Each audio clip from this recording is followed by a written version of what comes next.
أعوذ بالله من الشيطان الرجيم بسم الله الرحمن الرحيم الحمد لله رب العالمين والصلاة والسلام على أشرف الأنبياء والمرسلين وعلى آله وصحبه أجمعين ونشهد أن لا إله إلا الله وحده لا شريك له ونشهد أن محمدا عبده ورسوله اللهم لا علم لنا إلا ما علمتنا إنك أنت العليم الحكيم اللهم علمنا ما ينفعنا وانفعنا بما علمتنا وزدنا علما وارزقنا فهم النبيين وحفظ المرسلين اللهم افتح إلينا حكمتك وانشر علينا رحمتك يا ذا الجلال والإكرام وصلى اللهم على سيدنا محمد وعلى آله الكرام ولا حول ولا قوة إلا بالله العلي العظيم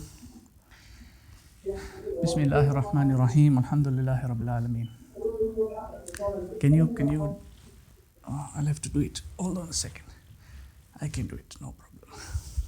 There we go. That's fine. Bismillah. So, inshallah, there's a couple of things I want to talk about before we start. I think today is going to be our last session before Ramadan, because there's a high probability that the moon will be sighted next week on Wednesday, which is our time of class. And there are a couple of factors that go into that. I would encourage you to also try this yourself. If you look at the astronomical projections, the astronomical charts, you would be able to determine, based on your location where you are, whether or not it is possible to see the moon on that anticipated day.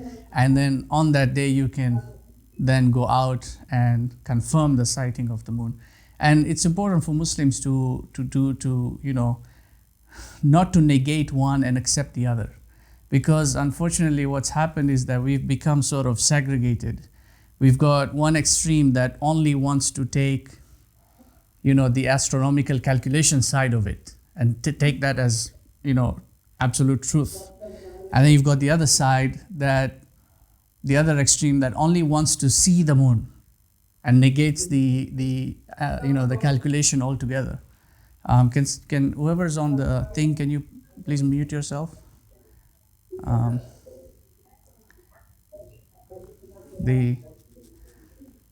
don't know who it is. I think we're having some audio and video problems. Are you able to hear me online? We have extra noise here. No, we're fine here. It's kind of breaking.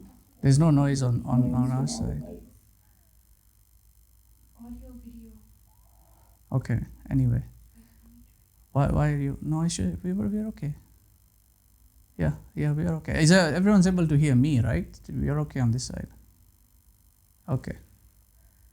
Now, all right. So you've got this other extreme that ends up taking, no, it has to be, you have to see it. They completely negate the astronomical side, and then what transpires from that is a whole series of, it's just mass confusion that results from that. And falsified readings, by the way. Because first of all, you have to understand how it works, how the cosmological design works. Unfortunately, what's happened with us in the modern age is we've taken a sort of a standardized time, which is a mechanical count of time. In other words, we've basically standardized the solar count of time. And we've standardized it based on a calendar that's completely arbitrary and worthless in my view. I mean, that's just my opinion. I could be wrong. But in my opinion, the calendar that we're using, the whole January, February, blah, blah, blah, is a worthless calendar. Its only real use is insofar as, the economy and the financial aspect of human existence is concerned. That's where it only benefits, and it benefits them, those who are actually profiteering from this whole venture of theirs. It doesn't benefit any other aspect of humanity.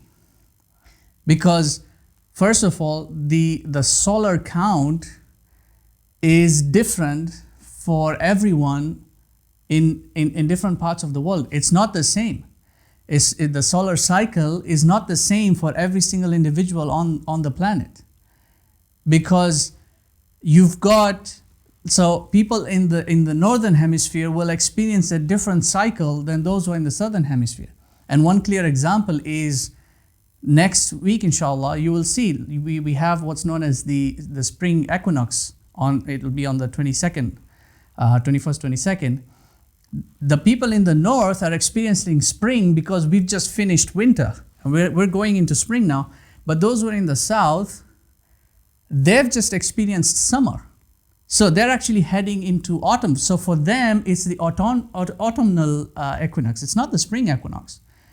Now, as far as the calendar goes, if you look at the months, you've got September, which by the word itself, the name of the month shouldn't be the 9th month, because sept in the Latin derivance, the Latin derivation is 7, and October, octo is 8.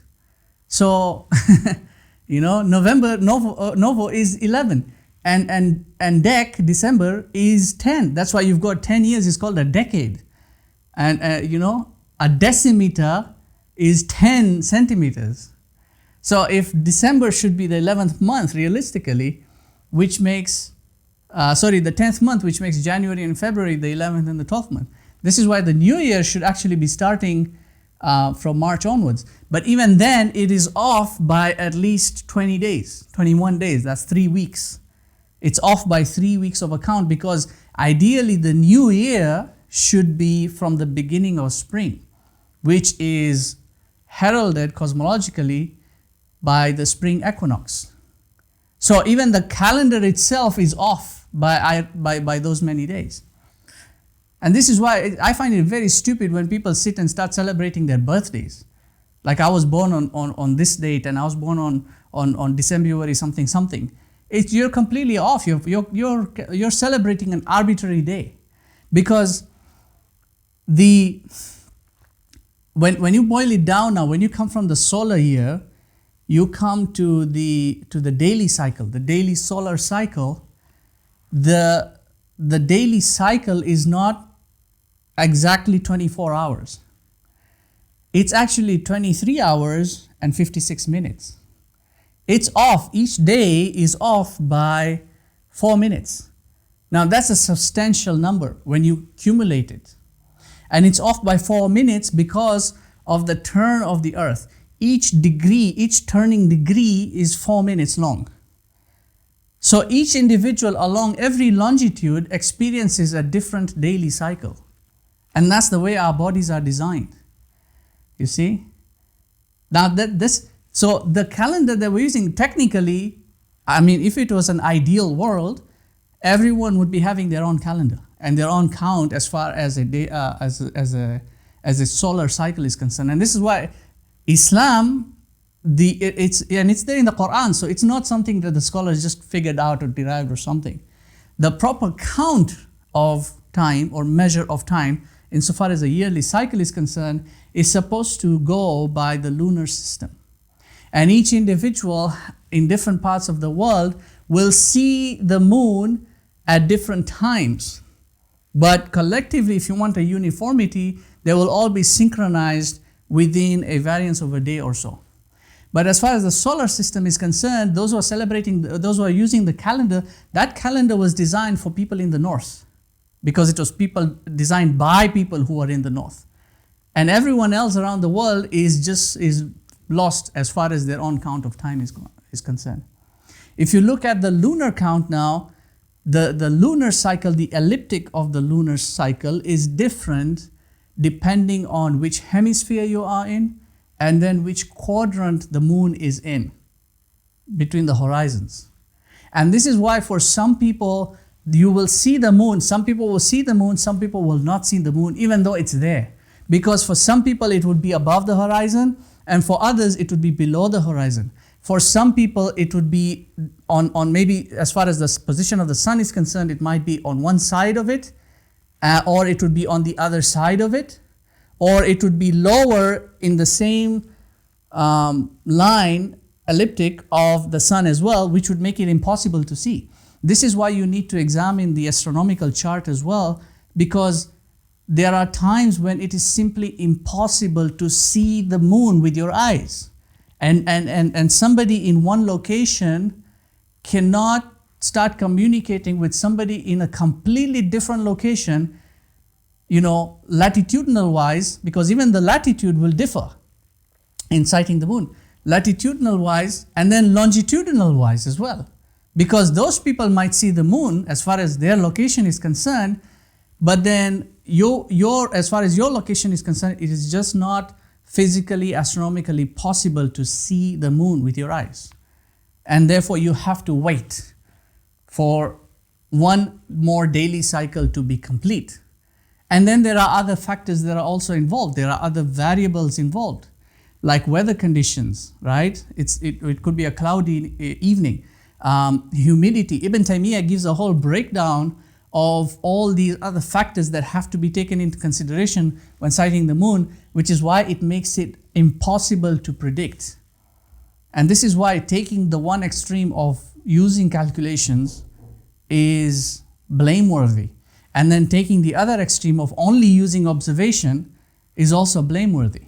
You have to combine the two because Islam is a balance. And epistemological soundness is established within each individual and the collective as well when the sensoria is coherent with the intellectia, meaning the senses, what you see, is coherent with what reason determines. That's what the calculation is about. It's about reason. It's about application of reason.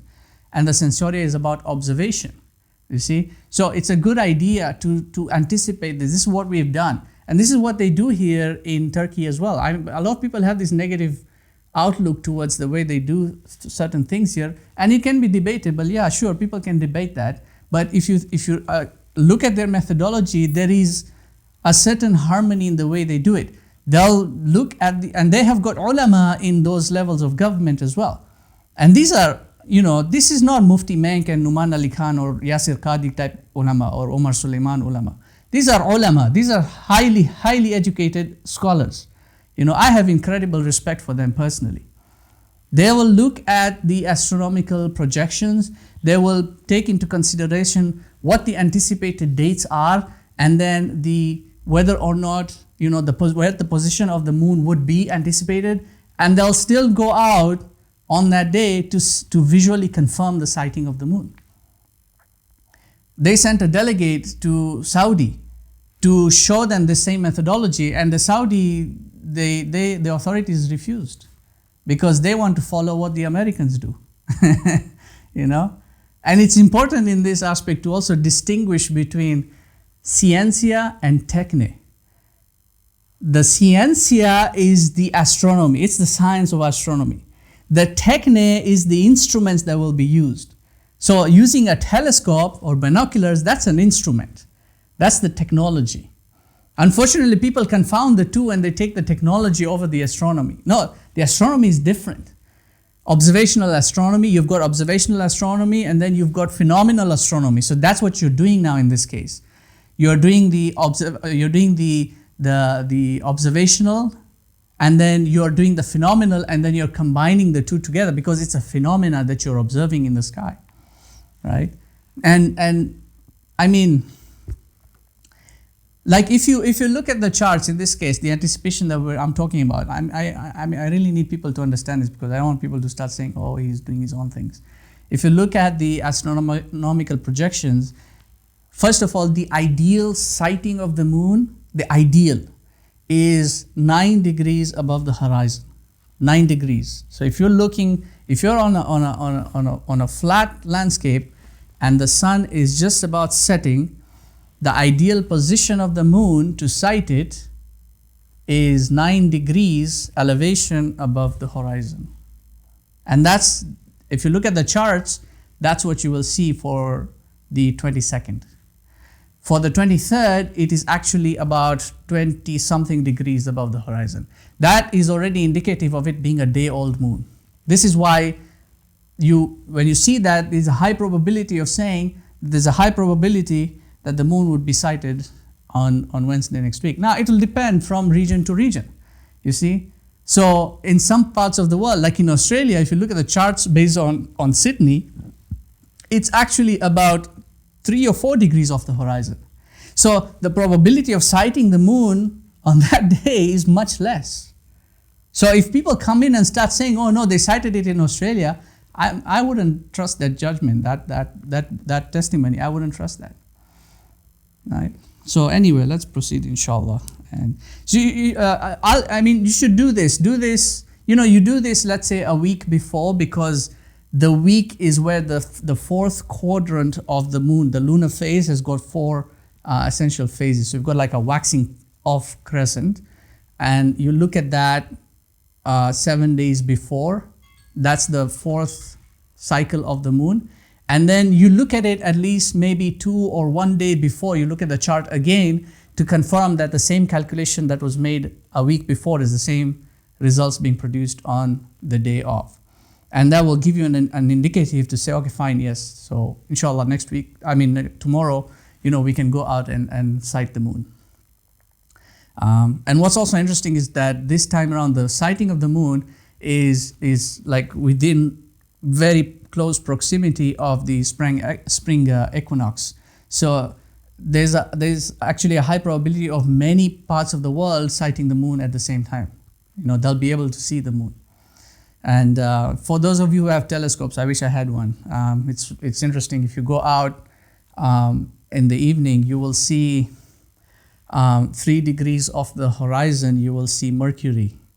And then at 9 degrees, you will see the moon. And then at 12 degrees, you will see Jupiter.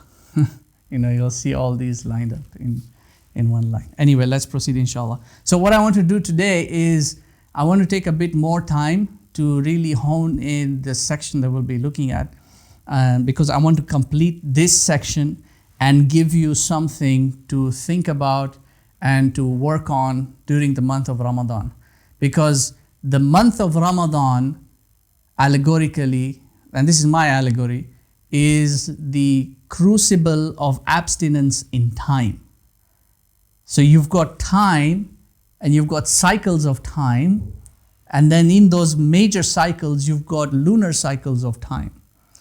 So each complete lunar cycle, which is the year, the lunar year, has got 12 individual cycles in that.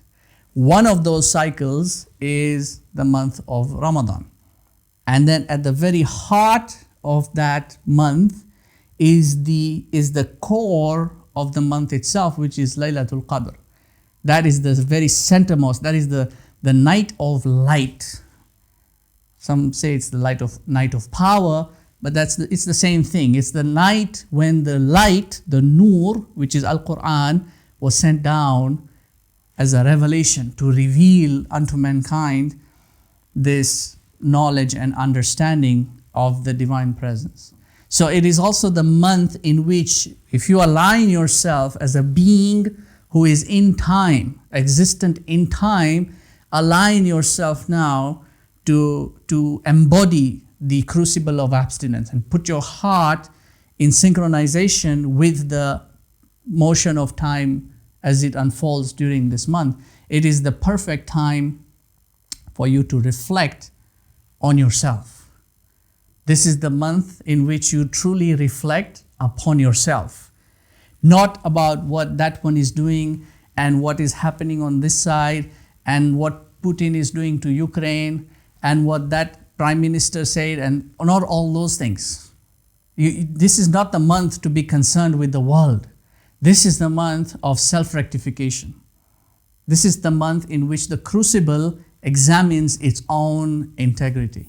So this, inshallah, our section today will hopefully enable everyone to, have the tools to be able to better, do this reflection. So I want to take a bit more time today than our usual in terms of explaining this. And hopefully if we have time remaining, then we'll take questions and answers. And if we don't, then we'll just hold off that and resume afterwards, inshallah, after Ramadan. So let's begin, inshallah. So the section is, it's titled Faslu Ma'rifatu Asakir al-Qalb. Oh, no, sorry, that was the last section, my mistake, sorry. Faslu fi Ma'rifati al-Qalb wa Asakiruhu. The section on understanding the heart and its troops. And in other words, understanding now the placement of it all. What's the hierarchy? What's the order and the arrangement in the human being? This is the fitrah with which Allah subhanahu wa ta'ala has designed the human being. So understanding the nature of a thing enables you to better cultivate it. If you don't understand the nature of a thing and you try to cultivate it, you try to use it, you'll ruin it or you'll make a mess of things. This is why in the contemporary world, before you are allowed to use any sort of machinery, there is a training involved for you to understand the machinery. Because if you just go in and start operating it, you'll either cause damage to yourself, to others, as well as the equipment, right? And it becomes a disaster. So he says, "اعلم أنه قيل في المثل المشهور." It's been said, know that it's been said or spoken of in a profound allegory, a well-known allegory. Now, this allegory, its source is unknown, but it would be understood that this source of this allegory is from nature itself. It's the nature of how things are. The way the natural governing system of this world is what is being embellished in this allegory. And that's the state of the world. The soul of the world, of the universe, is its governance. All its laws, which we, in physics, we look at, observe, and then we give these laws names, right? So that's the law of gravity, and that's the law of motion, and that's the law of thermodynamics, and so on. It's the law, it's the governance that gives it its soul. So in the human being, the soul is what governs the being in this world, governs the body and regulates everything. This governance has got a natural order, a fitra order. And if you look, this is the nature of the human being is as a governor. In Surah Al-Baqarah, وَإِذْ قَالَ رَبُّكَ لِلْمَلَائِكَةِ إِنِّي جَاعِلٌ فِي الْأَرْضِ خَلِيفَةً. I'm going to place in the world, in this ard, this material abode, a khalifa, someone who will govern. What is he governing? This is why I don't like all these different translations that come out from this ayah, and people they don't have an understanding of how language works. They derive whatever definition suits their perception of reality. Whether it's a political perception, or it is just colloquial, or they are all in fantasy or whatever. They don't know how to interpret. There is a mannerism involved in interpreting language. So in language, you've got what are known as haqa'iq al-lugha, the realities of which language is applied, what each word, in which context it is used. So you've got al-wud'iyya, haqiqa al-wud'iyya, then you've got, which is what a term denotes, what it means in its natural state. Then you've got haqiqa urfiyya, which is what the cultural term denotes. And different cultures will use a word in the same word, they'll use it in different aspects. And then you've got haqiqa ash-shar'iyya, which is what the word means in legal language. You see, so the legal language is different from the urfiyya language, and you need to be able to distinguish that. So many of the scholars, like Ghazali for example, was of the opinion that a qadi should, when he's brought a case, he should use the urfiyya, he should look at the urfiyya usage of the term first before the shari aspect, because he could end up convicting an innocent man. You see, for instance, if I bring a case to the judge and say that so and so, I accuse him of murder, and then the judge asks me, well, how do you know he committed murder? I could say, I heard him say that he was killing it at the convention. You see, I heard him say he was killing it at the convention, or he killed it at the convention. Now, so as far as the shari aspect goes, the word kill has a meaning related to murder. But obviously he was not using it in that context. He was using the word kill in the urfiyya aspect. So his lawyer can argue and say, that's not what he meant.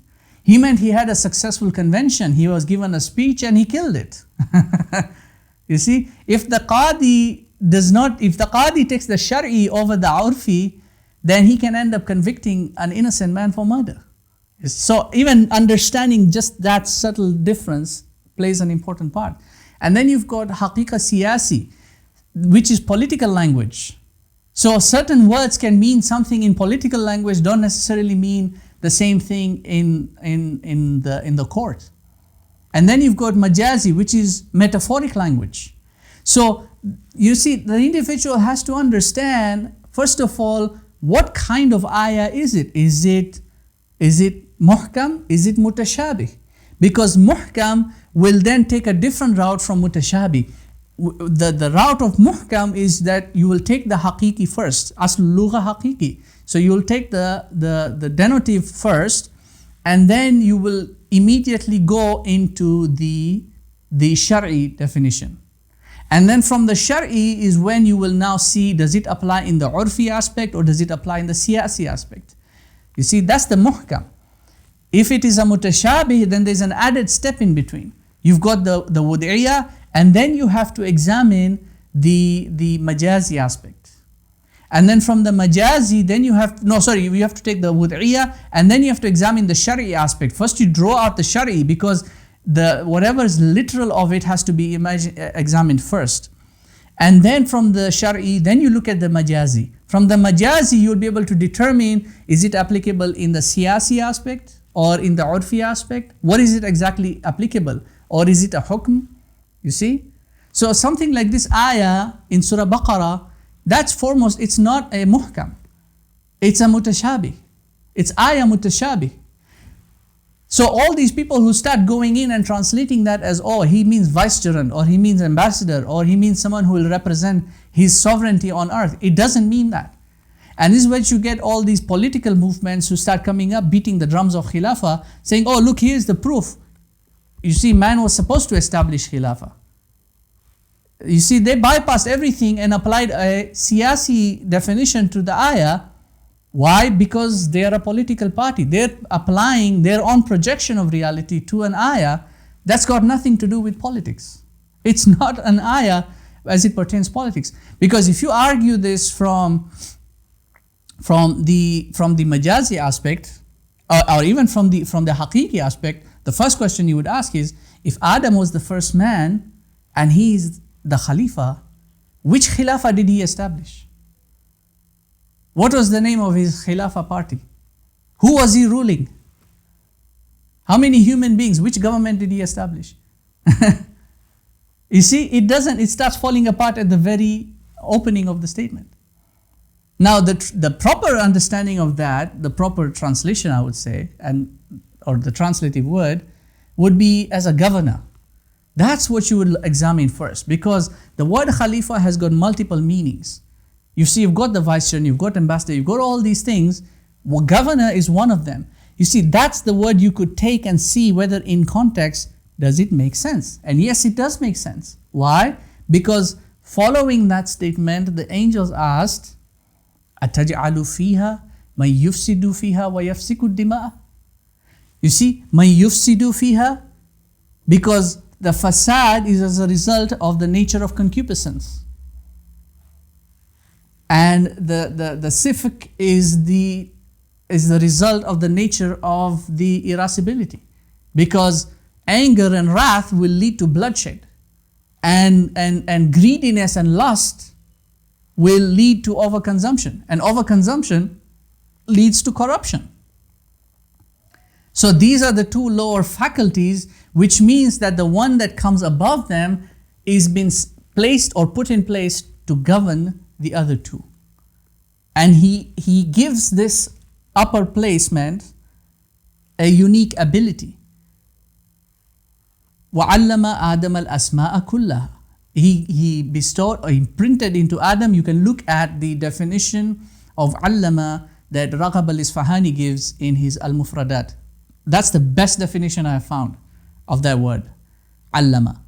He says that it is an imprintation or an inspiration. It's been cast into the nature of man, the names of all, meaning he has been given the ability to name things and abstract their understanding from them. And through that abstraction, he is able to know them. And through that knowing, remember what we said about knowledge.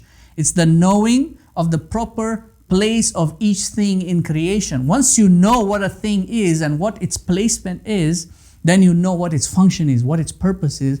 And now you are able to cultivate it as it is supposed to be cultivated. You see, that's what knowing, what all the names mean. It doesn't mean he knows the name of a plate and a cup and all these things. It means he has the ability to name things, and then through that naming, he's able to abstract meaning from them.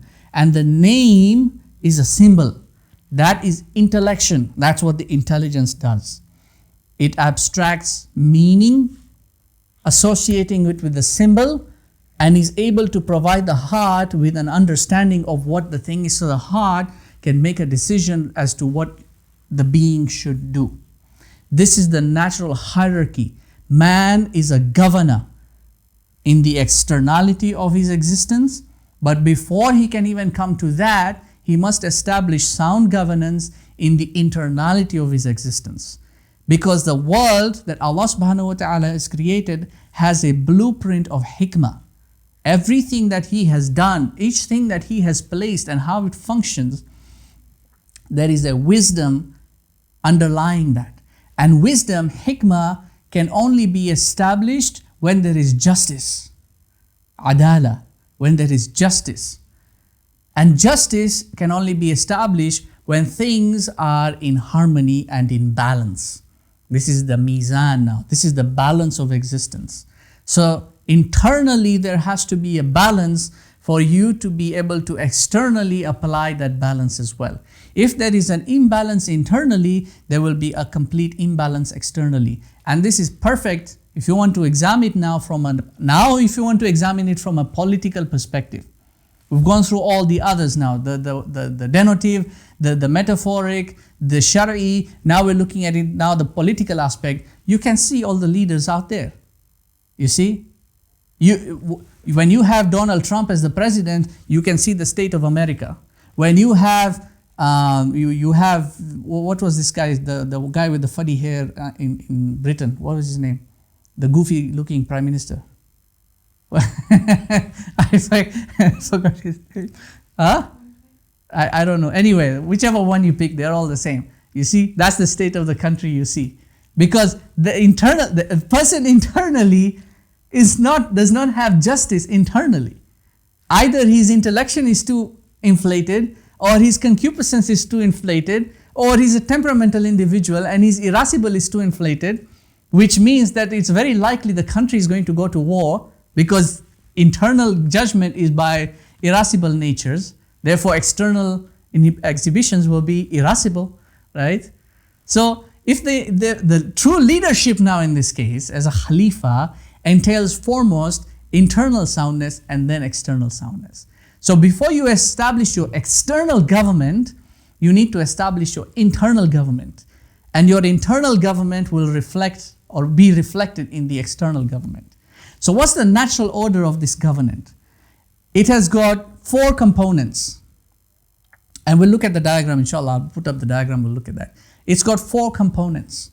You've got what you would call the head of state, or the king, or the sultan, right? That's the head of state. And then below him now, you have your prime minister, or your vizier, your chief vizier, your wazir. Or you, in some cases, you'll have like the king or queen, and then you've got the president, something like that, right? So that's below him. And then now you've got 2 branches from that. One branch is going to maintain the things like the economy, the administration, the civil aspect, the municipal aspect of the state. The other arm is going to be in charge of the defense of the nation. The military, the law enforcement, the police, that category. So you essentially have got the administrative, the legislative, which is the law enforcement, and then you've got the judicial, which is where you have your court, Your law is established from there, and that determines the way the other two are going to function. That's your natural governance. That governance is found in nature, and it has always been established as far as human civilization is concerned. And that's the same governance, because that's the same governance that's internal. That's the order of it, the natural order of it is internal, will be reflected externally. Now, so this is the allegory now. Let's go through the what he's saying. He says, Inna nafsa kal madina. The soul is like the city. وَالْيَدَيْنِ وَالْقَدَمَيْنِ وَجَمِيعَ الْأَعْدَاءِ ضِيَاؤُهَا. And the hands and the feet and all the extensions of the body are like its surroundings, the farms and the villages. So the soul is the city. All the other extensions like the arms and everything are like the farms and villages. You've got maybe farms on this side, you've got fisheries on that side, you've got lumber mills over there, you've got mines on this side, you've got all these which are in charge of bringing in the resources. This is where the raw material comes in and is supplying the city. وَالْقُوَّةُ الشَّهْوَانِيَّةُ وَالِيُّهَا. And the concupiscent faculty is like the administration of it, the politicians. So your parliament now, not your parliament, I would say. What is it called? The House of Senates or Commons? House of Commons. Okay, that's in Canada. Yeah. So that's all your ministry of this and ministry of that. All the ministries, right? All the departments. These are the concupiscent faculty now. They are the ones who regulate the functionality of the city. So you've got Ministry of Water, you've got Ministry of Roads, you've got Ministry of this. In the same case, insofar as your body is concerned, you probably have the Ministry of Food and Nutrition, you've got Ministry of, let's say, Air, like regulating the lungs, you've got Ministry of, let's say, Waste Management, you've got all these departments are collected within your concupiscent faculty. وَالْقُوَّةُ الْغَضَبِيَّةُ شِحْنَتُهَا. And the irascible faculty is your defense force now. That's your military, your law enforcement, your police, your city watch, your guards. That's your irascible faculty. They're in charge of doing two things: defense from external harm and then defense from internal harm as well. So the police force will try its best to maintain law and order and here's the thing, these two faculties do not make the law.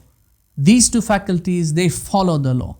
Whatever law instruction is given to them, that's what they have to follow. And they will rebel against that. They will manipulate that themselves to try and get their own thing going, right? But so the police force or the army, the military will look at external aspects and will regulate that externally. For example, if you are in the wild and a lion approaches you, your irascible faculty will be ignited in that instance. And now it's going to cause the body to have certain exhibitions now in this case. So like a rush of adrenaline, for example, to give you an immediate energy boost, or sweating to perspire or cool you down, or something or the other to sort of, your muscles will tense so that you can immediately either fight or run away or something like that. That's your external defense. And then you've got the internal defense. For example, if there's pain somewhere, your irascible faculty is the one that's going to identify that and communicate it with the central now. The parliament would be up here. We're going to come to that in a bit to explain how the brain now fits into that. So the irascible is the one who's going to say, oh, there's pain here. Okay, do it like this, hold your hand like this or something. I got cut, there's bleeding taking place there. You see, so all those reactions now that transpire from that, those reactions are the department of the irascible faculty. Now both of these faculties, you've got so human instinct come from these two, the instincts. Now instincts can be right or they can be wrong. You see? In some cases, the instinct is actually more harmful than it is beneficial. For instance, if you get cut and and your hands are, let's say you are maybe cleaning or something, and your hands are have got this the cleaning thing, the chemicals, right? They're actually toxic, and you get cut. The instinct will be to hold the wound immediately. That's the natural instinct. Why? Because the default program is to prevent bleeding out. But if you do that, in this case, the instinct will actually be more harmful, because you'll be exposing the wound to those bacteria or chemicals or whatever it is that you are working with. You see, so the instinct has to be regulated, is what I'm trying to say. There's another department that has to come in between, and this is what we're going to be looking at. وَالْقَلْبُ مَلِكُهَا, and the heart is their king. The heart is their king, is their sultan. وَالْعَقْلُ وَزِيرُهَا, and the aql, the intellect, is their wazir. He is now the prime minister. He is the one who works in the judicial department as far as the law is concerned. Your court, your qadi's court, the place where the constitution is examined and understood, that department belongs now to the intellect. It is your intellect that comprehends the law that Allah subhanahu wa ta'ala sends down for proper governance, internally and externally. It is the intellect that comprehends that. It is not the concupiscence, nor the irascible that comprehend that. Because, and I'll give you a simple example of Ramadan. The ordinance from Allah subhanahu wa ta'ala is not to eat, not to drink, not to copulate, not to get angry, not to shout, not to yell. All these are concupiscent, irascible qualities. So do you think that the concupiscent, irascible faculties are going to recognize that law? Because the instinct to do those things is going to be high, especially in the first 2-3 days. And many people actually falter on that. They cannot control it anymore. It's the intellect that overrides them. It's the intellect that reminds you, reminding yourself now in this case. You remind yourself, this is yourself. Concupiscent, irascible is yourself. Remind yourself, oh, this is what the law says. So whether you like it or not, you're going to have to wait it out. You see? وَالْمَلِكُ يُدَبِّرُهُمْ حَتَّى تَسْتَقِرَّ مَمْلَكَتُهُ وَأَحْوَالُهُ. And the king, the sultan, يُدَبِّرُهُ دَبَّرَ يُدَبِّرُ أَفَلَا يَتَدَبَّرُونَ الْقُرْآنِ. To reflect back now. This is what we say, the crucible of abstinence is designed to reflect. The month that we are approaching and coming into now, this crucible of abstinence in time is the month of reflection, is the month of ponderance, contemplation. This is what the Malik does, the king. He gathers all this information, comes to him through his wazir, his minister, summarizes everything. We have a problem here, we have a problem there, we need to do this, do this. The Malik looks at all that and reflects back and now starts prioritizing. Okay, this is more priority right now. This is not, you can look at that later on. You see?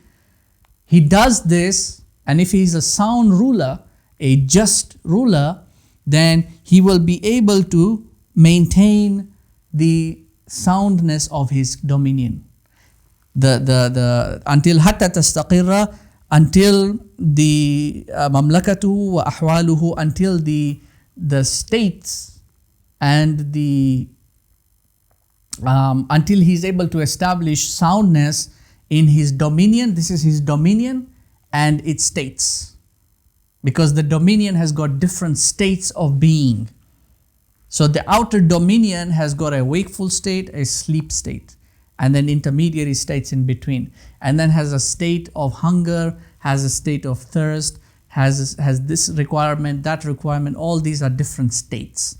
And then the city, which is the soul, also has different states depending on what sort of circumstance the being is encountering at what given time, right?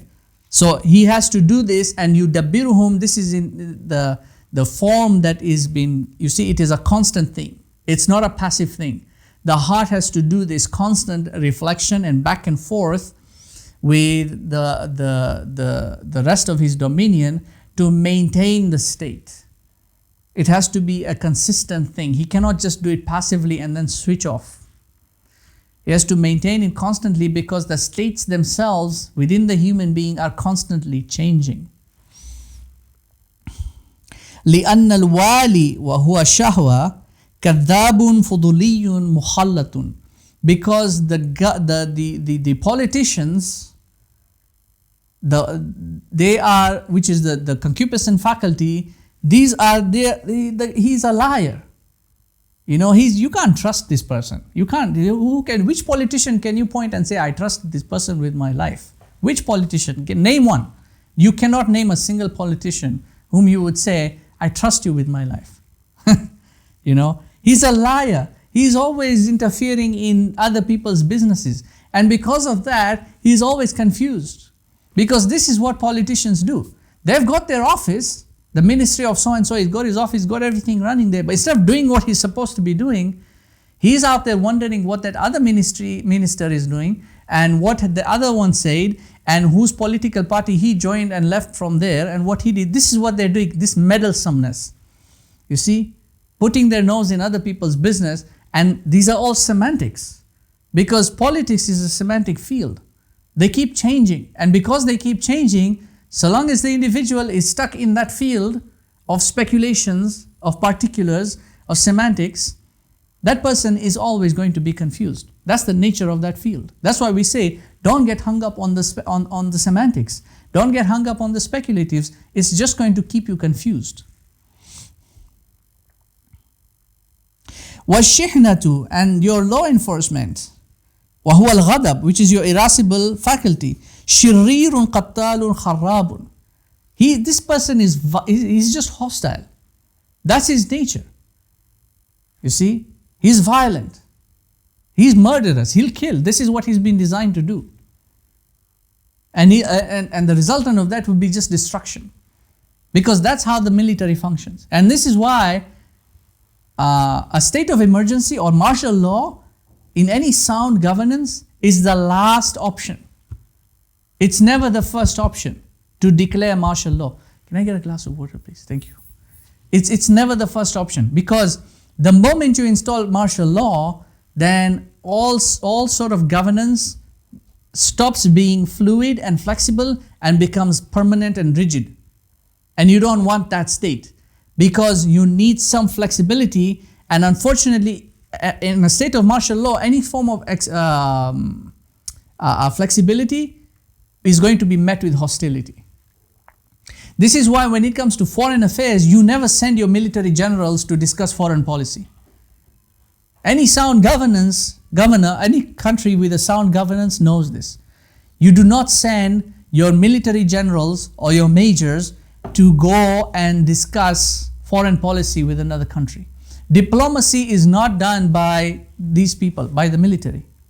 You have to send in somebody who understands, who is not hostile, somebody who is flexible, somebody who has got a cushion, not somebody who is short-tempered and short-fused.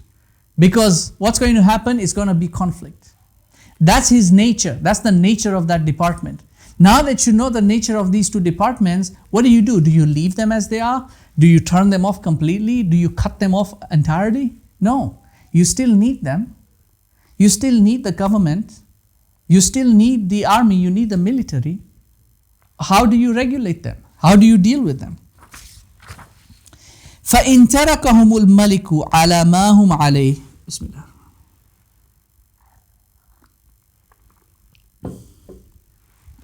If the king allows these two departments to operate on their own, okay? You've got your thing, do what you need to do. You've got your thing, do what you need to do. Don't bother me. If that's the attitude of the king, هلكت المدينة وخربت. The city will be destroyed and will be ruined. If you let the politicians do their own thing and let them make their own decisions, you'll destroy the city. Because each politician is looking out for what? His own pocket. And his own rise to power. And his own dreams of becoming the king himself. That's the politician. And what is every police force looking for, or military man is looking for? Power, dominion, It's my rule now. I'm the guy with the gun. You see? You look at anyone with a gun and you can see the attitude they have. They immediately swell up. You see how policemen they walk, immediately swell up.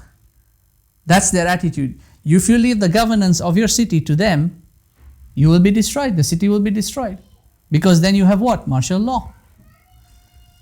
And given, when you have got corrupt police officers on the streets, I've lived in Nairobi, one of the most corrupt cities in the world, ranked for I don't know how many decades now, ranked one of the top 5 or one of the top 10 cities, corrupt cities in the world. If you've lived in a corrupt city, you know what I'm talking about. When you have to deal with corrupt politicians and corrupt police and members of public service, you know what I'm talking about, because they've now established their own law, their street law, and the higher form of governance. You don't hear. You wonder what they're doing. This is the question people then eventually ask: what are they doing? What are our leaders doing? What are our rulers doing? They're not involved in it anymore. فَيَجِبُ أَن يُشَاوِرَ الْمَلِكَ الْوَزِيرِ. It's important now in this case for the king to consult with his wazir, because his wazir is the one that's got the brains, that's got the intelligence. These two faculties do not have the intelligence. وَيَجْعَلُ الْوَالِي وَالشِّحْنَةُ تَحْتَ يَدَ الْوَزِيرِ. And that he places the administration and the legislation, or the legislative, the administrative department, what's also known as the executive department, by the way. So the executive or the administrative department and the legislative department or law enforcement have to be placed under the governance of a prime minister, of somebody who is going to lead them. You see, the prime minister, the wazir, that's what wazir is, minister. In English, minister in Arabic is wazir. You see, you need somebody who is going to regulate these two. فإذا فعل ذلك استقرت أحوال المملكة وتعمرت المدينة. If he does that, he will be able to stabilize the states of his kingdom, and his city will flourish. If you put your intellect in control over your concupiscent and irascible faculties, your body will be sound. And when your body is sound, your soul will flourish. Your intellection will flourish now. You'll be able to do so much more. وَكَذَلِكَ الْقَلْبُ يُشَاوِرُ الْعَقْلِ. Just likewise, the heart consults with the intellect. وَيَجْعَلَ الشَّهْوَةَ وَالْغَضَبَ تَحْتَ حُكْمِهِ. And he places the ghadab and the shahwa under the governance of the intellect. حَتَّى تَسْتَقَرَّ أَحْوَالَ النَّفْسِ. Until his psychological states are stabilized. You want sound psychology? This is how you establish sound psychology. There's no other means. There's no drugs, there's no whatever, there's no hypnosis, there's nothing, all that. All that does not help you insofar as maintaining sound psychology is concerned. You want sound psychology? Recognize the faculties of governance within you and establish sound governance. And this is how you establish sound governance. By making the king the head of state, by putting the intellect as your chief vizier or your prime minister, and by putting your concupiscent and irascible faculties under its control. Because remember what we said, this world that we are existent in is a rational and a logical world. It is not a world that functions on feelings or emotions.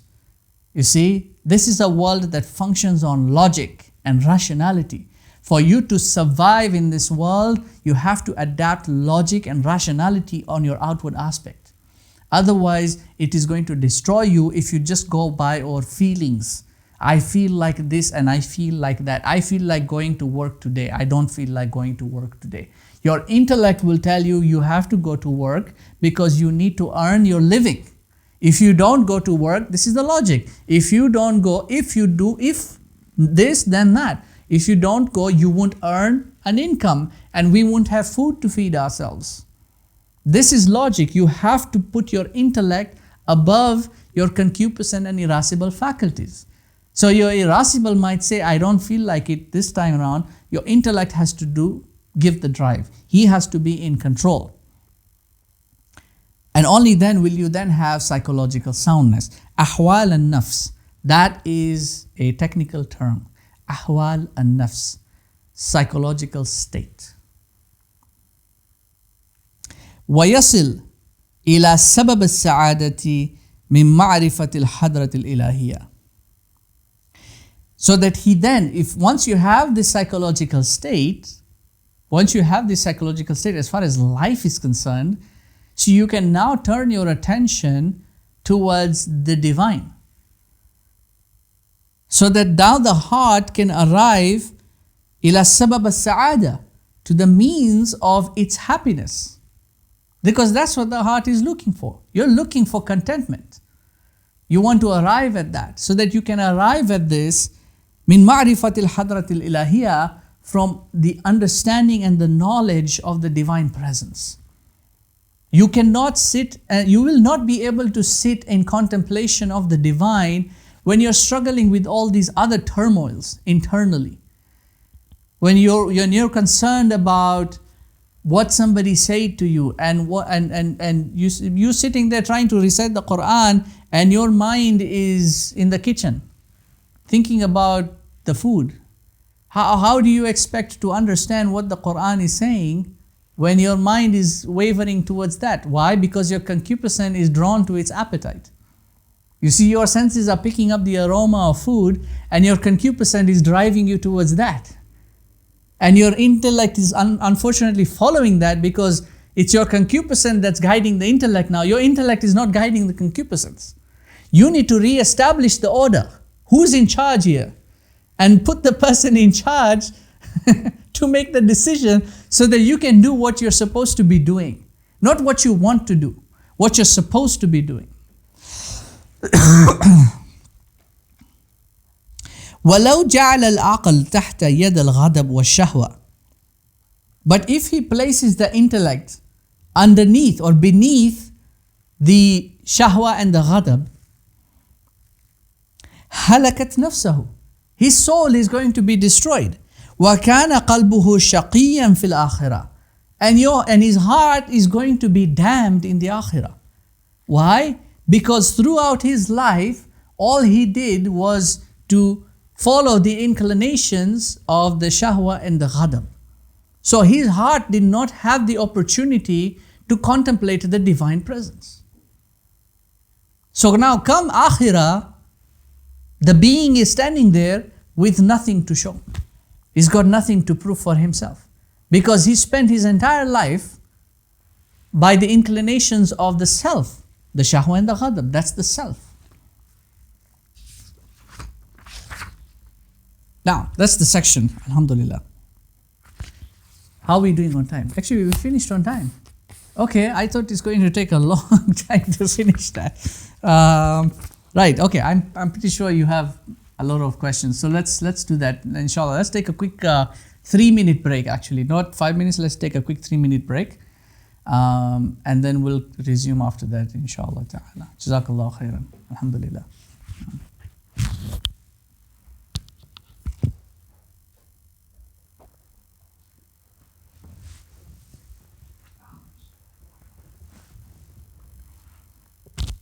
Bismillah ar-Rahman ar-Rahim. Alhamdulillah Rabbil Alameen. Okay. Yes, go ahead. Tim, your brother, your hand was up. Assalamu alaikum wa rahmatullahi wa barakatuh. Alaikum salam wa rahmatullah. Before I ask my questions, I would like to tell a little bit more regarding my approaches which I use. So they have my approach has 3 steps regarding to control. I mean to get a good habit or to get rid of the bad habit. So what I do first is before I go to sleep, I make dua to Allah and ask Him to not let me to see bad dreams or to wake me up, and then I say by the name of Allah, I command you, angels who are around me, wake me up or not let me to see the bad dreams. And the third, I say to myself that by the name of Allah, I command you, the body, not to see bad dreams, and not to wake up at 4 a.m. So this is my approach I use. I suppose I'm not mistaken using such. And the question is, so my intention, as I understood, comes from the heart, and I'm using the commandments as an intellect, so to control, let's say, the body. So, am I mistaken here, or? No, you're correct. You're right. You're correct. The intention comes from the heart, because that's the point where the amr comes from, right? That the command to do it. Now, the formulation of the command is now going to be carried out by the intellect first. The intellect will form the thought, put the words together, and bring it out in an intelligible fashion. So that's the correct flow, the way you're looking at it.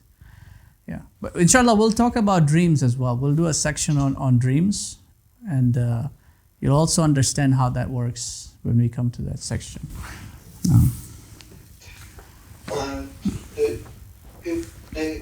The second question is regarding the previous class, regarding the apple being dangerous. Come again? For instance, regarding apple being dangerous, dangerous. So, for instance, I used to option conditions, let's say for the plans or for the goals. So, I have a plan, whether it will succeed at first choice, first option, and the second, it will not succeed. So, if I say if it will succeed, I will do it. So I will continue doing as my plan. If it will not succeed, so I will use another approach or other things. So I suppose using like if in this way, it will not be dangerous. Am I right? Yeah. Okay. So the way the intellect works on pure logic, that's the way the intellect works. And inshallah, if we get a chance to do a course on logic, one of the things that logic does as a science is to improve your powers of comprehension. And logic allows you to really execute with most efficiency the faculty of estimation and thought in your intellection. So it allows you to evaluate what are the necessities of a thing, the possibilities of a thing, and then the impossibilities of a thing. And this further allows you to evaluate, because you've got possibilities, then impossibilities, and then you've got probabilities of those possibilities, impossibilities. How probable is a thing in terms of it materializing? Or how probable is it in terms of not? See, that evaluation, it's not an easy thing to do. Somebody might evaluate a higher probability of the same thing, and someone might evaluate lower. So the power of intellection is something that also needs to be cultivated, and education is meant to do that. It's supposed to improve your ability to intellect so that you can evaluate things more precisely and more accurately, so that you can then make a decision based on whether or not you should do something or you shouldn't do something. So for instance, if and some decisions might be major life-changing decisions, which will require a lot more thought. So you need to have as much information gathered as possible. This is your research, right? You gather as much information as possible so that you can make the right decision, so that you can be sure that at least you've looked at all the variables as far as the decision you're making, so that the decision is sound. Now, whether it materializes or not, that's the limit of the intellect. Beyond that, the heart has to recognize that Allah is the one who's going to control it at the end of the day. And he says, "Asa an takrahu shay'an wa huwa khayrun lakum." It may be that you don't like something, maybe you're prohibiting yourself from something, but it's beneficial for you. Or you like something and you want to do something, but then there is harm in it for you. You see? Wallahu ya'lamu wa antum la ta'lamun. And Allah knows, but you don't know, because the limit of your intellection, your ability to evaluate something in its entirety is limited. Above and beyond that, it's in Allah subhanahu wa ta'ala's hands. So going back to your first question, what you were saying at that time, you make this dua, that's part of istikhara, or the concept of istikhara. It's not the actual dua of istikhara, but it's the concept of istikhara, that you trust it to Allah. If it's beneficial, make it happen for me. If it's not, remove it and give me something better, right? So, that's what logic does for you. But that's the correct approach that you're taking. Alhamdulillah, that's the correct approach that you're taking. To allow yourself to evaluate all the options before you make a decision, and to recognize that your evaluation is logical. You can't involve feelings into that or emotions into that. You have to look at it purely from a logical perspective and resolve all those first, and then you can start saying, okay, no, I feel we should actually do it, even though there's a higher probability of it not happening or not materializing as far as your evaluation is concerned. I feel like I should still give it a try. I should still make an effort, right? That's right. Okay. No. Thank you very much. Mm-hmm. One more question. To find the seed of facility, Mm-hmm. How to do that? I mean, using some kind of options, so to see how the body, the soul gets flourishing. So to seek on it then, how to do that? The seed of felicity. Mm-hmm. Mm-hmm. Sorry, go ahead. Because for me, it's important now to control the body first.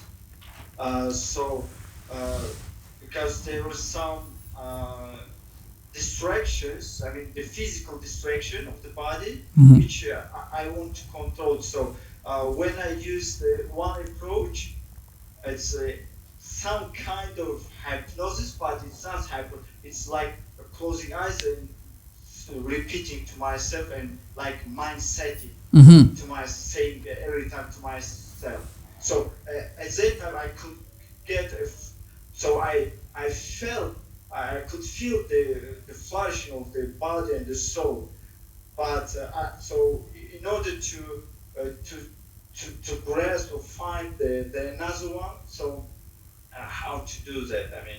The seed of felicity, the true seed of felicity and contentment, is in the divine presence. That's the origin of the heart, and that's where it wants to go to. That's where because the divine presence is an absolute presence.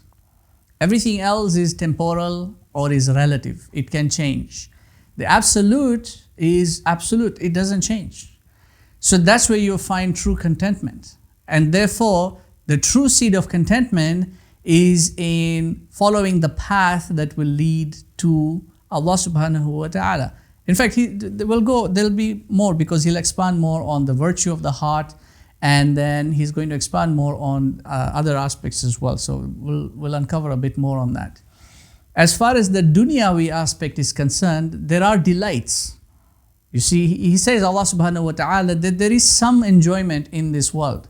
And you're not deprived of that. There's no prohibition for you not to engage in those delights. Some of those delights are actually beneficial for your psychological state and soundness. Because let's say, for example, if your living conditions are incredibly bad, like you're in a bad living condition, that's going to have a negative effect on your psychological state. And because your psychological state is in turmoil, see, the heart's focus now is in trying to find resolution as far as this is concerned before it can turn its gaze there. Because he's the king, right? The king has to fix his dominion first before he can look at other things. You see? So there is some delight in this worldly aspect. Now, the heart is going to establish soundness to evaluate how much of worldly delight I should take is by giving the intellect an opportunity to evaluate, and to evaluate accurately, which is to say, to evaluate between the needs and the wants. How much do you need, and what's the limit of that? Because once the needs are fulfilled, then there is nothing else that you need to engage with. So, and this is hierarchical as well. So you've got fundamental survival needs now. And then you've got another hierarchy level on top of that, and then another level on top of that. So it's a survival needs. You need food, shelter, clothing. You can pitch a tent, you can eat fruit and gather from the whatever, and you can just put rags on top of your body. Your survival need has been taken care of. Now there's another hierarchy on top of that, and then another hierarchy on top of that, further. You see, where's the limit of that? The intellect has to be able to evaluate that. Because then you're going into extravagance of the world.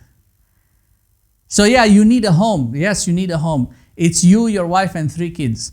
You find a nice, decent 3-bedroom apartment or a home or something, and that's sufficient space enough for you to live in, whereby you are happy insofar as the worldly aspect is concerned. You don't need 5 bedrooms. You don't need a swimming pool. You don't need, all that is now a want. You see, you have to evaluate it. This is where the intellect is really tested, insofar as determining now where is the limit, so that once this is, as at least everything is stable here, the heart can now turn its focus there. Because in the pursuit of fulfilling the wants, the being is going to have to exert more time in its execution, in its acquisition. You see, people will start now, okay, I need a better job. I need to travel there and do this contract. And I need, you see, so all your time is going to be now geared towards those kinds of things. And your time is limited. You have to allocate your time, a little bit of your time to your worldly, and then a much larger percentage of your time to your akhirah, because that's where your contentment will be found. If you look at the way society functions today, I mean, each and every one of you, this is the month for you to evaluate yourself.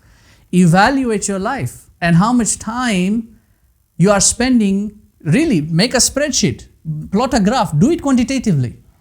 Take 24 hours a day and evaluate how much time you spend sleeping, how much time you spend working, commuting, eating food. I guarantee you will find 90% of your time is dunyavi. 90% of your life is dunyavi. And you might have 10%, and of that 10%, maybe a small measure will be towards your akhirah. You squeezing in your 10 minutes or 5 minutes of salah here and there. How do you expect to find contentment? You won't. Anyway, that's a long question. Inshallah, when we uncover more sessions, we'll expand more on some of these things. But this is the month for you to really look at and evaluate now all these things. Now.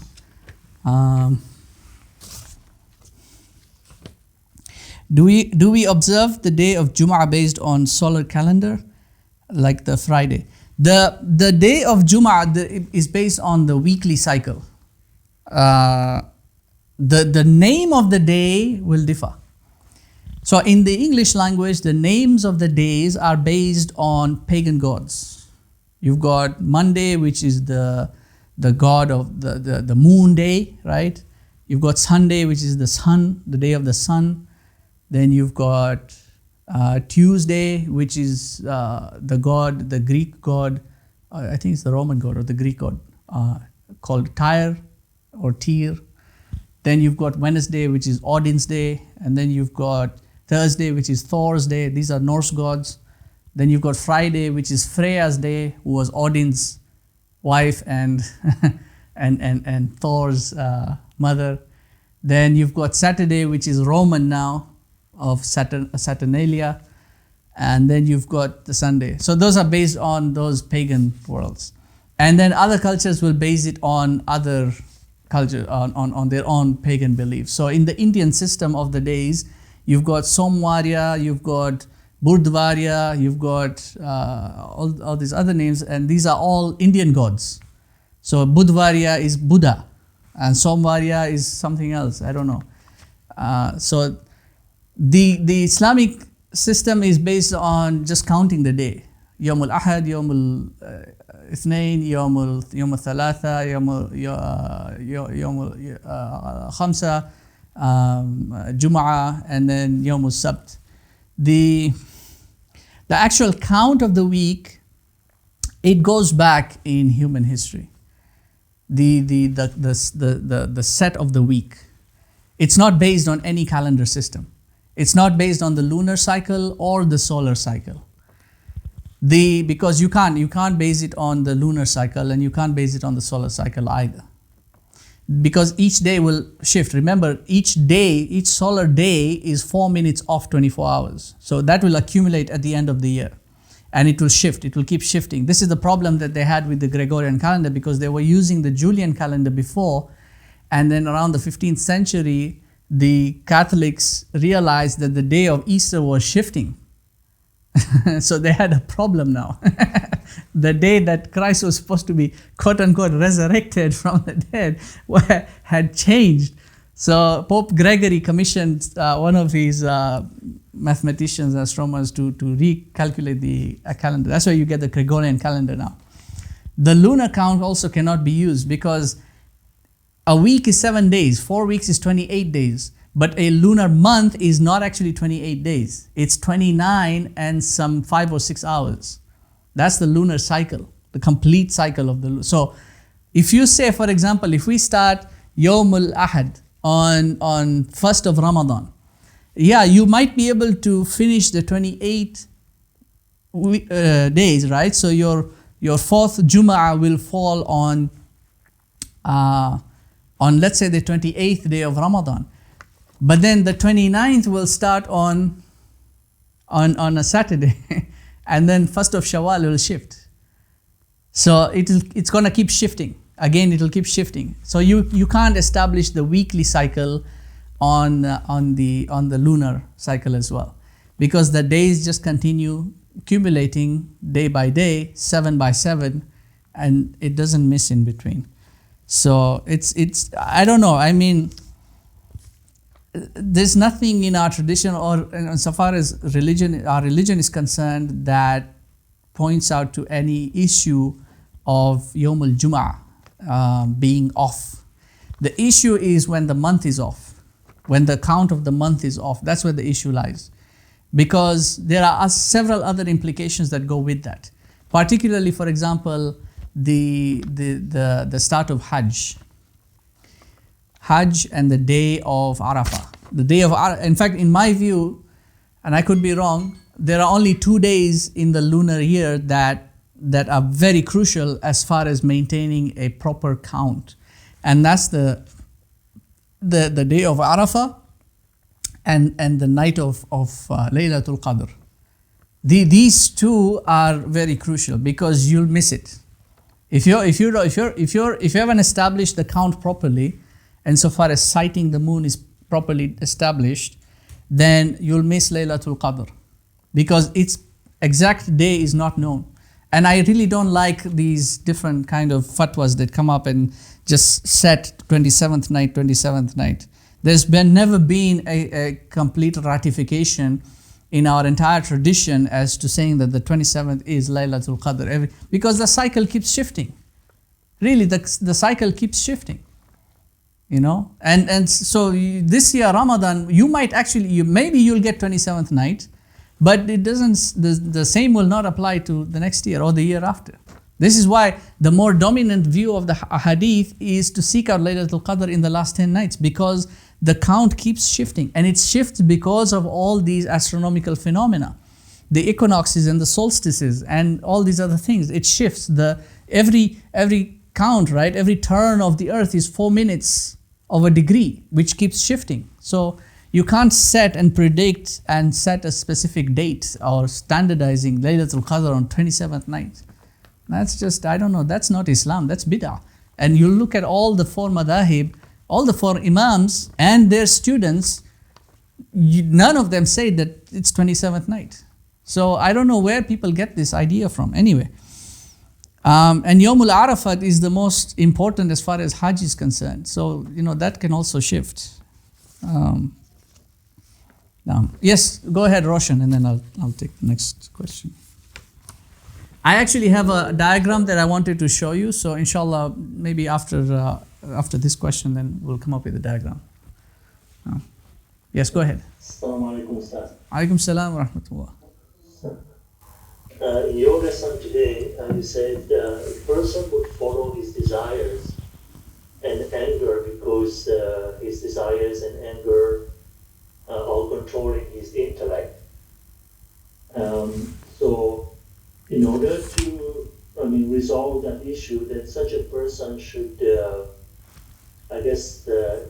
take some measures to build up his intellect, so that eventually his intellect will control his desires and anger.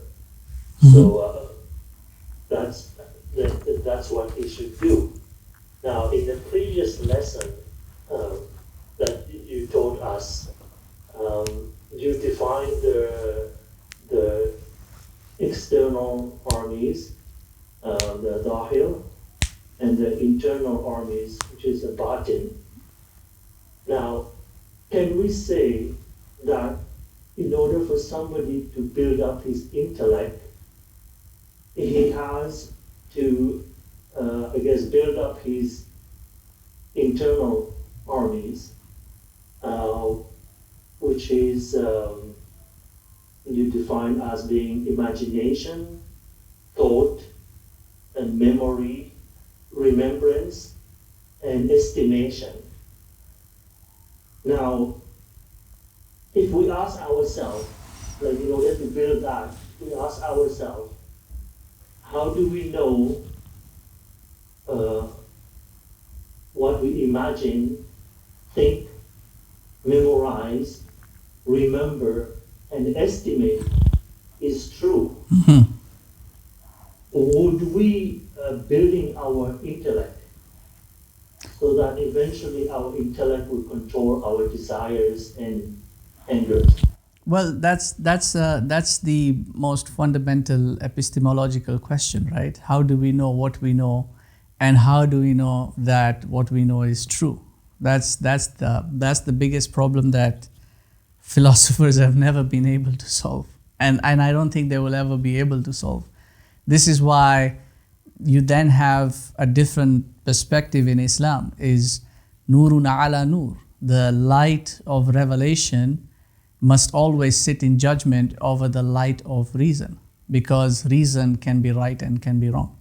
So you look at the world today, and insofar as internal governance is concerned, a lot of the rationale that's provided is based on ideologies which, examined under the light of revelation, are false ideologies, like feminism and all this LGBTQ and all this other nonsense.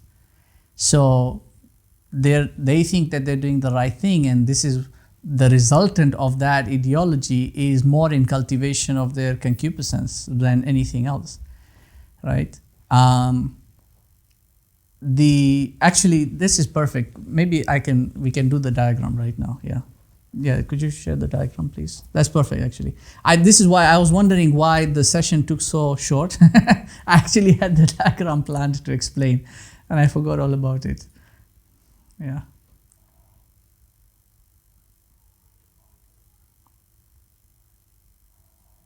Okay, so there's two parts to this diagram. We're probably going to end up going back and forth. So if you look now, at the very top there, you've got angelic qualities, and these are where the heart connects to, right? That's the spiritual side. If you remember the other diagram, we had the spirit, the ethereal, the material. So the king now is the heart. That's the qalb, is the heart. And then your judicial department is the aql. This is the vizier. And then you've got, on this lower side, you've got ghadab, which is your defensive force, your legislative. And then your administrator, your shahwa, or the executive department. Right? Now go further, the next slide. Just do the next slide. Yeah. Okay, so then the defensive force there, you've got the defensive, the administrative. This is where they now come in. If the administrative is executed, then you will inhibit a bestial nature. And that will then result in corruption and ruination. If you inhibit a ghadabi nature, that will result in siba', a predatory inhibition. And that will then result in sifk or sifak or sifak. So fasad and sifak. Ma yufsidu fiha wa yasfiku dima, which is bloodshed and destruction. The combination of these two, when these two combine together, then you will end up manifesting demonic qualities. But likewise, you see that central line that's going up from the shaitani. Could you go then the previous one? That line that's going up, it goes all the way straight to the aql. Because the aql alone can inhibit demonic qualities, even though the two are in regulation. So even the aql himself needs to be regulated. There's more, inshallah. The session we come to after Ramadan, we are going to expand more on these. So you can see there are many things here that I didn't talk about today, right? So if you have balance, then you will establish adala, you will establish justice. If you have balance, meaning that the administrator and the defense force is in the right place, the aql is in the right place, and the heart is in charge of the aql. When the aql becomes in charge of the heart, because remember, divine speech or revelation does not come to the aql. It doesn't come to the aql. It may use those inroads. For example, you recite the Quran, so you read with your senses, then that information comes to your brain, into your aql, but its end destination is always the heart, because it's the heart that understands.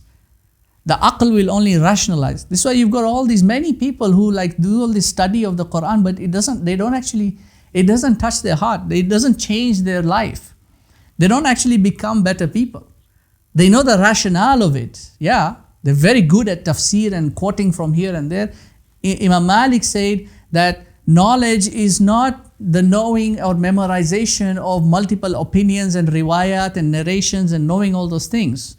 Knowledge is a light that Allah places in the heart of the believer, because it's the heart, that light is what endows one with an understanding. So the light of revelation must be in judgment over the light of reason. So the king, because the light of revelation comes to the heart. Allah puts nur in the heart. And the intellect has its own light. Its own way of unveiling reality. But its own way of unveiling reality can be right or wrong, because it uses logic. And logic can be sound, but not necessarily true. Its truth is validated by revelation, by Allah subhanahu wa ta'ala. So the heart must be in charge of the aql. If the aql overrides the heart, then it will not establish justice, and the being can become demonic, even though he has controlled his concupiscence and he has controlled his defense force. So you can see a lot of people who are like that. You see a lot. They are very self-controlled. They don't overeat. They don't overconsume. They're nice. They're chill people. You can communicate with them. They don't get angry. They don't react. That's fine. But they have demonic inhibitions. They'll strategize. They'll think about this. They'll do politics here. This is where they'll be. That's a demonic quality. When there is harmony between the ghadab and the aql, between your defense force and the wazir. When they are in harmony, and the wazir is fully in control of his defense, then you will have aman, which is your security. So if you're looking for sense of security, and a lot of people have, they've told me, like, I get very insecure, I get agitated, I get anxiety. That's the reason. It's because your ghadab is not regulated. You are a reactionary individual. Somebody says something to you, you react to that. You see?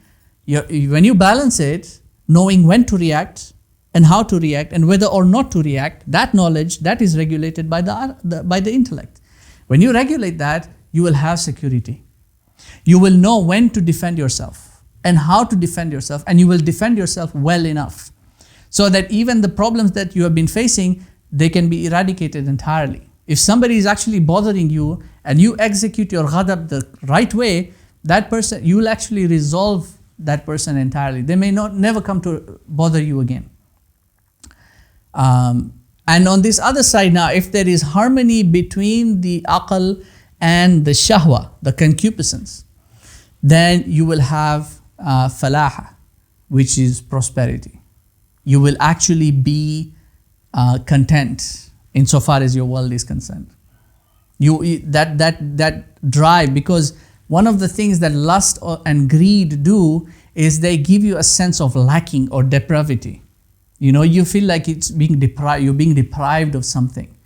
But regulating that with sound judgment over your needs and your wants will remove that entirely. It will, many things like miserliness, all these kinds of things, they will be removed. And you will actually now begin to inhibit patience. Like in the slide there, you'll begin to inhibit patience and temperance and chastity. This is one of the things why a lot of people are not able to fast Ramadan. Because the aql is not, fasting is not done by the stomach. Really, this is why you hear all, non-Muslims, they'll ask questions like, oh, you're not even allowed to drink water? Not even water? Not even water? Yeah? It's not about the stomach. Fasting is not about the stomach. Anyone who's actually done proper fasting knows that it's not about the food or staying away from the food. It's about faith. And that faith is cultivated when the intellect reasons against the shahwa.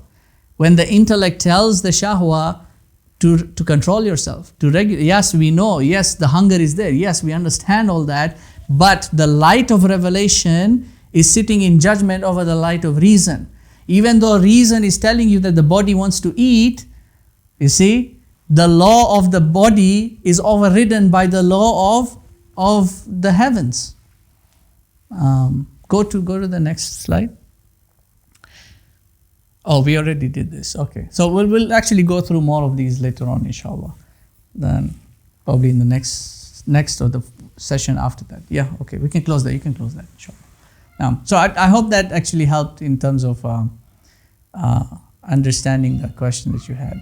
Yes, go ahead, Roshan. Jazakallah khair, Ustaz. This kind of answers my question, your diagram.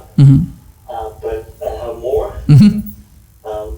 So we can say that it is a heart that can know what we imagine, think, memorize, remember, and estimate true or not, right?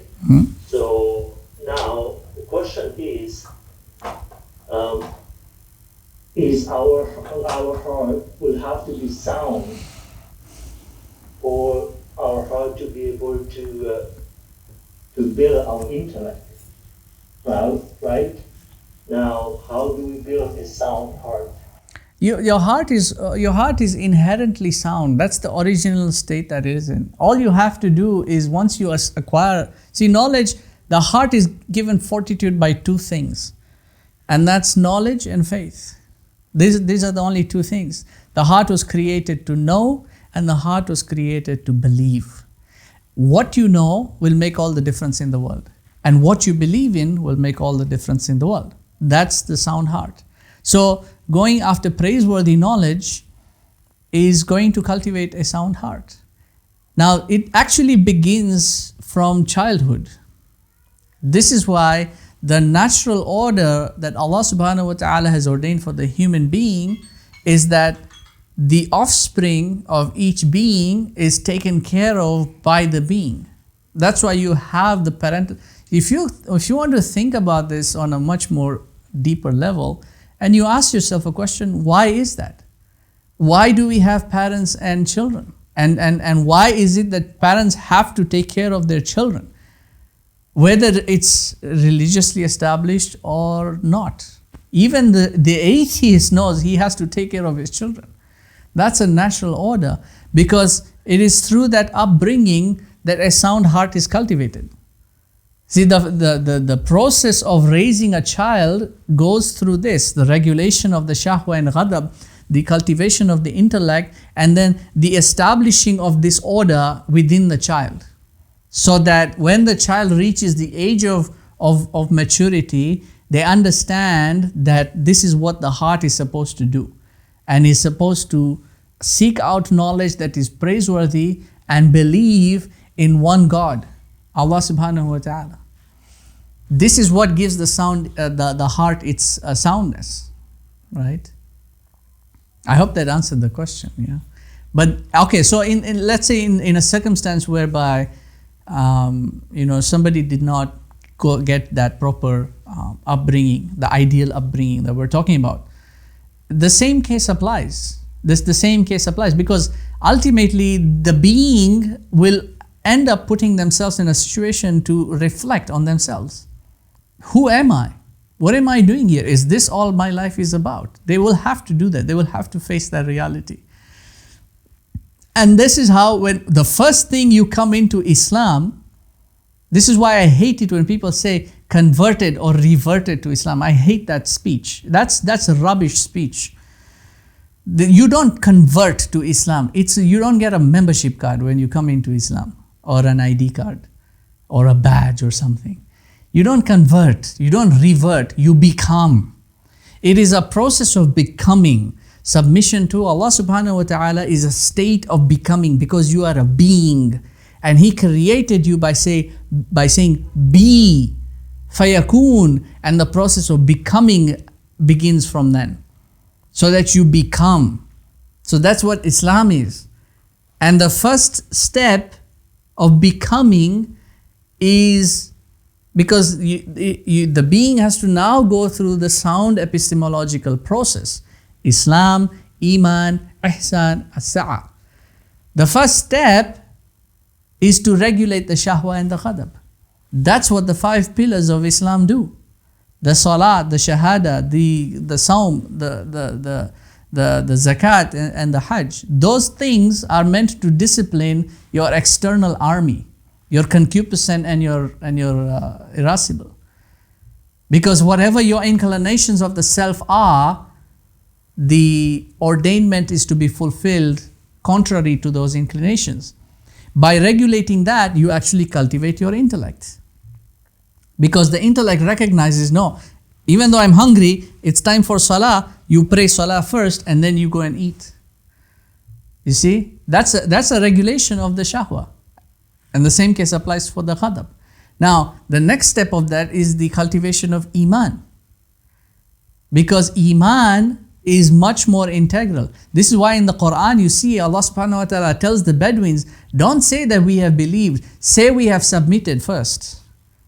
Because belief is something that is more integral, it's more transcendental. It's not something you just utter on the tongue, I believe. Believe what? Is it there in the heart? It has to reach the heart. That's when the intellect is really cultivated now. The Iman gives the intellect its boundaries of operation. Where is the limit of your thought process? Where should you observe yourself? That's the wazir being given his own training. Because the prime minister also has to be held accountable for the other two. You can't put a prime minister there who's only finished high school and expect your country to prosper. You're going to run it to the ground. This is why you have high standards for that office, right? The ihsan portion is now what cultivates the heart. So you see, even though you didn't get this upbringing, if you actually put yourself in a state of submission and go through the epistemological process that has been given to you on a silver platter, might I add, because it's there in all the books you can pick up, all the books of hadith you pick up, any book of hadith you pick up, you'll find this epistemology there. Any scholarly work you pick up has a blueprint of this epistemology. So it's there on a silver platter. If you follow it, then inshallah, by the will of Allah, you'll be guided along the path. Those who strive, he says, Allah subhanahu wa ta'ala, those who strive and struggle towards us, we will show them our paths. So anyway, that's a very long answer. I hope I answered your question. No. Can I add something to it to start? Go ahead. This is what I experienced to build a sound heart. When Sheikh Imran Hussein stressed on the recitation of the Quran every lunar month to complete it, and I took upon the task of doing it, even though it was difficult for me to read Arabic. And the first time it took me more than 3 hours to read Surah Al-Baqarah. But the effect on the sound of the Quran on my heart was, I don't know how to describe it, but it kind of removed the bad deeds that I have done, right? It erased the bad deeds that I have done. And then I didn't know why it was happening to me, because every time I finished the month after month, my heart is becoming cleaner and cleaner. Yeah, it does. It does have recitation of the Quran has an effect and has a positive effect, especially if you are doing it actively, not passively. Correct. Yeah, I took my time to recite it properly with the correct sound, right? And then I compare it with the proper sound to make sure it's correct. That's why it took me time. But then I was reading on one of the hadiths, it says that every letter that you read, even though you cannot pronounce it, for example, if you read the alif as alif, the ba as a ba, and the ta as a ta, it's counted as one hasana, right?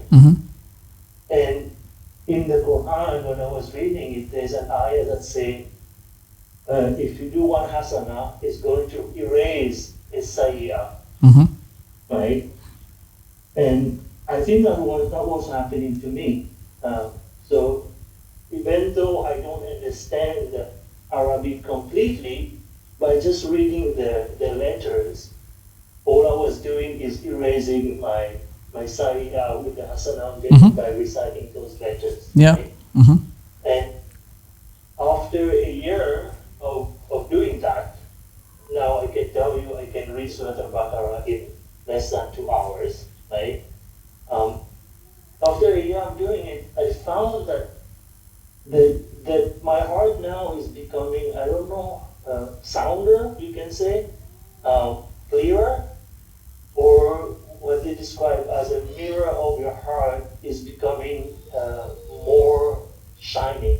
Yeah. So It can reflect the light. Yeah. So what happens in this case is there's two aspects to it. There's what you would call resonance. So the soul is a resonating entity. I don't know if I mentioned this before when I was talking about nafs and the different letters. So the noon in the word nafs is a resonating letter, noon, right? Noon from the nasal. So you have kun, which is the k is immediate, and then the na is, it takes on a resonation. So everything in creation has a resonating, I don't want to use the word frequency because it's mostly associated with physics and physicality, but everything does have a resonating frequency, and different frequencies will affect the state of the soul. And when the state of the soul is affected, the state of the heart will be affected as well, because the heart is in the soul. So, and this you can experience, people actually, music, for example, one of the reasons why music is is prohibited by many scholars, and there are others who say maybe this, maybe that. So there's a khilaf on that anyway. But there are certain kinds of music that are being developed since the advent of radio technology and now digital technology are actually meant to put people in a negative state. So certain kinds of music are actually meant to put you in a and you'll see this with a lot of people. I wouldn't recommend this, but if you're able to look for a documentary done by, I think it's been compiled by Netflix as one of the major producers. It's a documentary on Woodstock 98 or something. Woodstock is a major concert that they would hold in the United States. It's a 3-part documentary. I don't recommend it. If you have a weak stomach, don't watch it. But if you're able to observe the nature of the people who are in that concert, look at their states when they are being in that music, the music that's playing, and you'll be horrified. You will see demons. You will see demons. It will make you. I watched it. I felt sick in my stomach, and I have a strong stomach for some of these things, but that's the thing. It's these frequencies will resonate you internally, your soul, at different frequencies. Now, one of the things about the Quran, the beauty of the Quran, is in how well it is linguistically balanced. It is balanced in such a way that it will never take you to the extreme side of any resonation. Like each ayah is balanced in terms of its metric. It's balanced within, and then it's also balanced. People look at this and they start deriving mathematical miracles and all these other things. That's not what it is. This is how, because number, quantity in the traditional sciences of like the quadrivium, for example, you had geometry, astronomy, music, and what's the fourth one? I forgot. Arithmetic. So you had geometry, arithmetic, music, and astronomy. So arithmetic was number as number is, pure quantity. What number is the 1 to 9? At that time they didn't have the 0. What the number means, and then geometry was number in space, and then music was actually number in time. And astronomy was numbered in space and time. So music, insofar as now all these different sounds and melodies are concerned, have different sort of frequencies that are related to time. And we say that the human being is a being that is existent in time. So different melodies and different sounds and their combinations will affect the human being's soul in different ways. Music is one of those things. Certain kinds of music is actually soothing. It's soothing. And this is why you have this tension between the ulamas, and you still have it today. Some say prohibition, some say no. And so long as this tension exists, it's a good thing because it maintains the balance. The ummah remains in a balance. Because there's certain kinds of music that will put you in a demonic state and will actually make many of these people more vulnerable to demonic possessions, and they actually fall into those states. But then there are other sounds that you will hear, particularly the recitation of the Quran, will always put you in a balanced state. Even whether you're just hearing someone recite it in a beautiful, and the thing is that the recitation also has to be balanced. I've heard a lot of modern qaris, they really, overdo it, they exaggerate it, and it throws the Quran out of balance. Someone who is trained, like myself, I am trained in that. I am trained in the tajweed and the recitation of the Quran. Someone who's trained will not find that tasteful. It will have a bitter taste. Honestly, you'll hear some of these qaris, they'll recite for example, in the salah, and just elongate something when it shouldn't be elongated, and do this whole kind of thing going on with some of the characters where it has got, because the recitation has to be sound with the meaning of the Quran, what's being recited. And it's not just about the melody. If it's recited well and it's recited with the proper balance in recitation, then it will actually affect your soul in an incredibly positive way. It will actually cleanse all those negative energies that are surrounding you. And this will then put your heart in a sound state. Because if the soul is sound, the heart is sound. If the city is prosperous, then the king is happy. That's a straight equation. Now, so yes, that's a good thing. Yeah, although you're struggling in the initial stage, once you start coming into the flow of the recitation of it, it will actually put you in a sound state. I would recommend people to write their own mushaf. Not just recite it, write your own mushaf. That's one of my projects. This is what I do every day after Maghrib. Between Maghrib and Isha, this is my time, and I'll sit down and I will write my own mushaf. Small sections every day. I will write and then I'll recite my sections. This will guarantee to put you in a sound psychological state. Anyway, so there was a question there. From completing the recitation of the Quran, once at least, what is your advice for Ramadan for your students? On which type of ibadah do you recommend we spend our time on? I would recommend you balance your Ramadan. Remember, the crucible is about balance. You want to bring balance. Don't take on an extreme in any case if you're not able to do it. I know a lot of people will also be working during Ramadan, so you do not want to take on yourself too much burden. So don't strain yourself. You have to pray tahajjud, or you have to, because those are nafila and they're placed as nafila with wisdom. But if you have the time and you have the space, it's good to balance your ibadah. If you're doing your tahajjud and your tarawih, the real focus should be on the Quran. Do your best to focus on the Quran.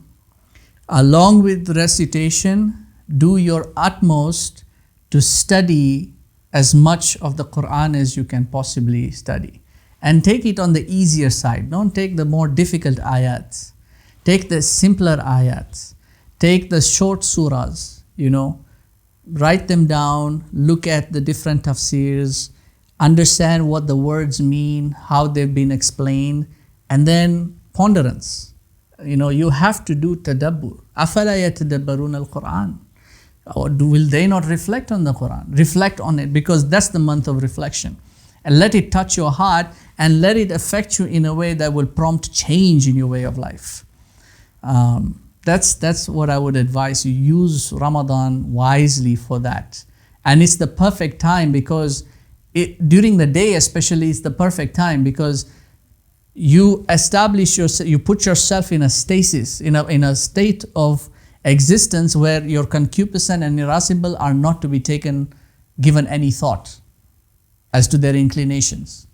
So food is out of the picture, drink is out of the picture, and all sort of noise and whatever commotion and all these other things that don't concern you, they're out of the picture. So really it's your intellect now. It's the perfect time for you to focus. That's where your focus really will be.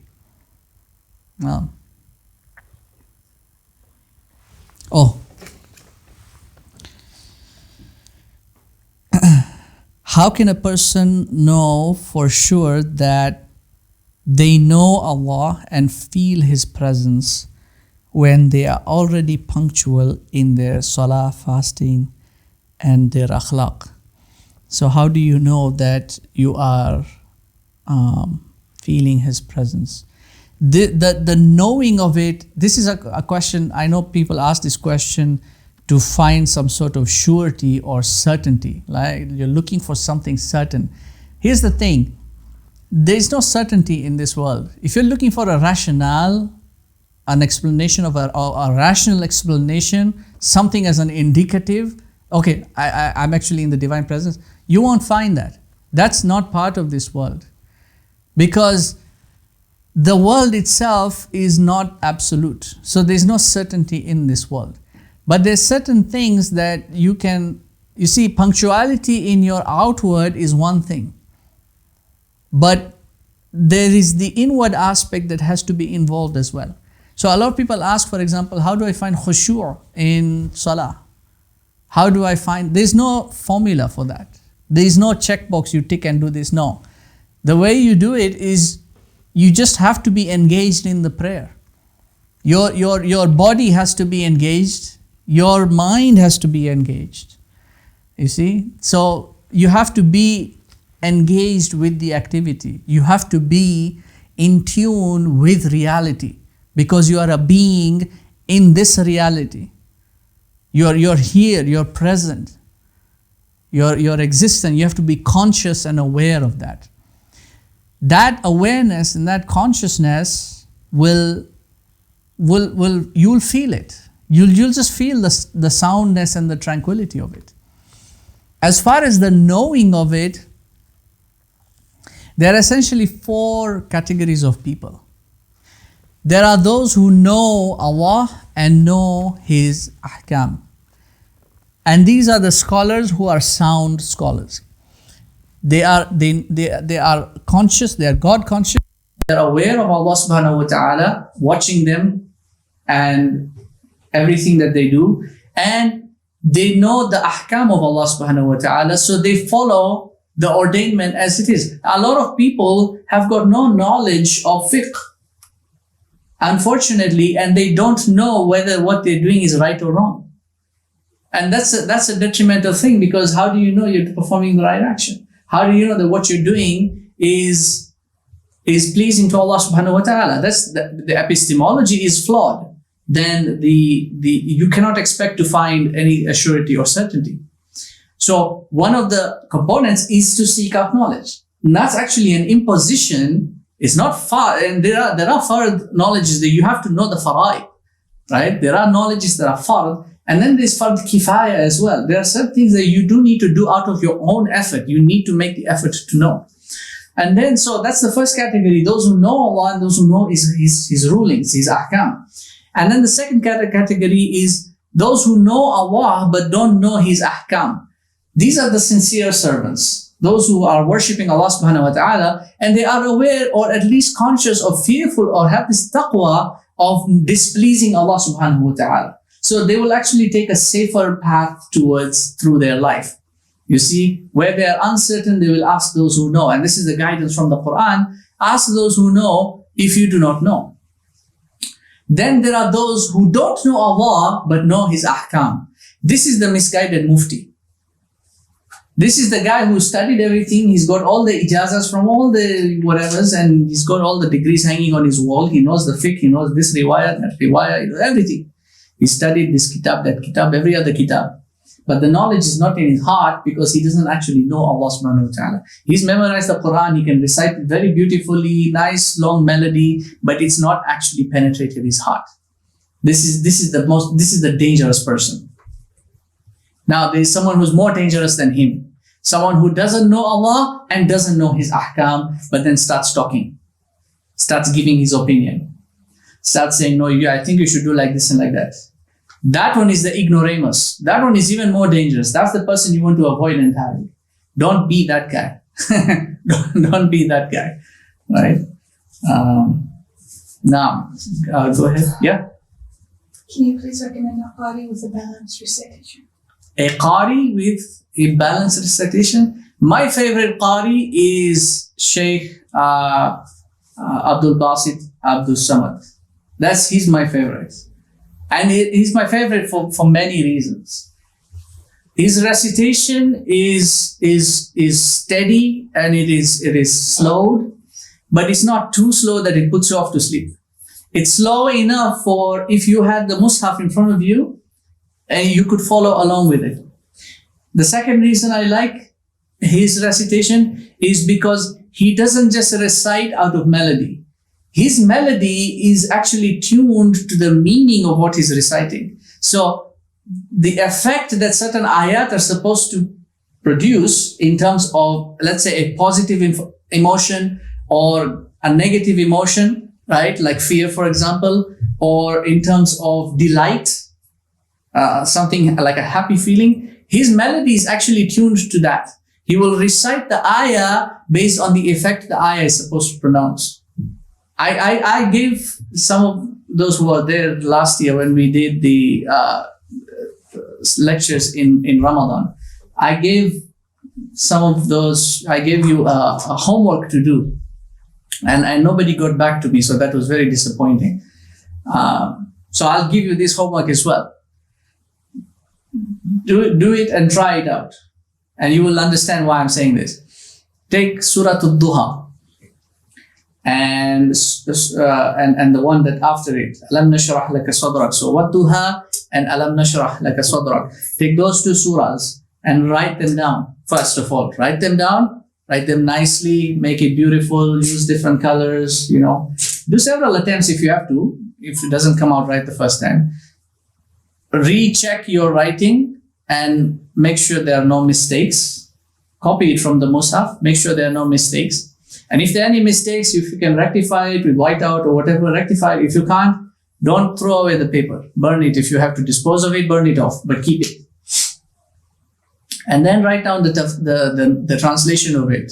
Although I don't recommend translation, but take a translation. Take Sahih International, put the translation there. Do a bit of extra research and read a couple of tafsirs. Understand what the surah is talking about. Okay? Then put the recitation on from Sheikh Abdul Basit.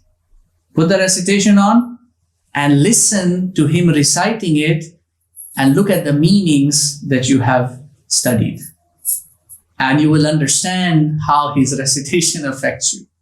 Where the elongation is, where the pitch is high, where he brings it low, where he stops and pauses, how he does that, how long he pauses, because he also allows room for a bit of contemplation between the ayats. He breaks down the sections for you. He's the one I would recommend. There are others who are good qaris as well, but the recitation is more towards the recitation as it is done in Salat. So you have like Shuraim, you have Sudais who are most common. You have Mishari. The recitation is more geared towards how it's done in Salah. So that won't really do the thing for you. But Abdul Basit's recitation is my best, my favorite. Okay, I'm being given the signal for time. So if there are no more questions, inshallah, we can end for today. Okay, and I wish everybody a sound and prosperous, beneficial Ramadan. I hope everybody really, comes out a different person than you were before you went into Ramadan. And we'll see everybody after Eid, inshallah. So, Jazakumullahu khairan. سبحانك اللهم وبحمدك سبحانك اللهم وبحمدك نشهد أن لا إله إلا أنت نستغفرك ونتوب إليك ربنا تقبل منا إنك أنت السميع العليم وتب علينا يا مولانا إنك أنت التواب الرحيم برحمتك يا أرحم الراحمين بارك الله فيكم والسلام عليكم ورحمة الله وبركاته جزاكم الله خيرا. And Ramadan Mubarak to everyone in advance, and Eid Mubarak to everyone in advance as well. Inshallah, we'll see you after the midterm holidays. Inshallah. Yes. Okay, yeah, so somebody asked for the diagrams. Inshallah, this diagram was too long, so I'll find a way of maybe getting it to you. Or if Saif you have you can maybe find a way of extracting that and post it in, inshallah. Okay, inshallah. It's in your book though, right? Yeah, you'll find them in my book, The Understanding Ghazali's Alchemy. Yeah, they're all there, inshallah. Alhamdulillah. Jazakallah khair. Jazakallah. Alhamdulillah. Beautiful class.